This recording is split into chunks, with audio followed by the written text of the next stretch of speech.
Yahweh. Hi, praise God. Praise God. So just wanted to know that in Matthew 25:29 it's given that, for to everyone who has, more will be given, and he will have abundance. But from him who does not have, even what he has will be taken away. So இந்த வேர்ஸை வந்து நம்ம ரெண்டு பாகமாக பிரிக்கலாம். ஒரு பாகம் வந்து God is giving abundance. இன்னொரு பாகம் எப்படின்னா God is taking it away. Okay. Why will God take it away? God is a giving God, right? Okay. அதான் நம்ம ஒரு எந்த ஆங்கிள் அதை பார்க்கணும், பிகாஸ் வி ஆல்வேஸ் திங்க் ஆண்டவர் வந்து கொடுத்துக்கிட்டே இருப்பார், பிளெஸ்ஸிங் இஸ் கிவிங் காட். நம்ம அந்த ஆங்கிளே பார்க்குறதுனால அப்படி தெரியுது. You have to see it in angle what God wants to do it. ஆண்டவர் கொடுத்த பிளெஸ்ஸிங்ஸோ ஆண்டவர் கொடுத்த ஒரு டேலண்ட்டோ அவருக்காக அதை பயன்படுத்தணும். we need to use the talents for him. It could be singing or musician or writing lyrics or composing, whatever it is.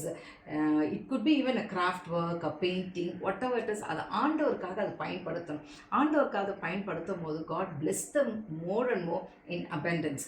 Whereas ஆண்டவர் கொடுத்த ஒரு டேலண்ட்டை பயன்படுத்தாமலே அப்படியே வச்சுட்டு இருந்தோம்னா, எனக்கு பயமாக இருக்குது, நான் என்ன செய்ய போகிறேன், இது எனக்கு லைக், இப்படியே நம்ம பயன்படுத்தாமல் வச்சுருந்தோம்னா இருக்கிறதுலையும் ஆண்டவர் வந்து எடுத்துட்டு பயன்படுத்துகிற ஆளுங்களுக்கு he will give it to them.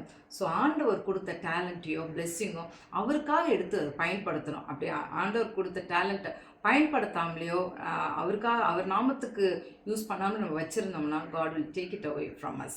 So இந்த ஆங்கிளில் அதை யோசிக்கணும். You got it? Yeah. Thank you. God bless.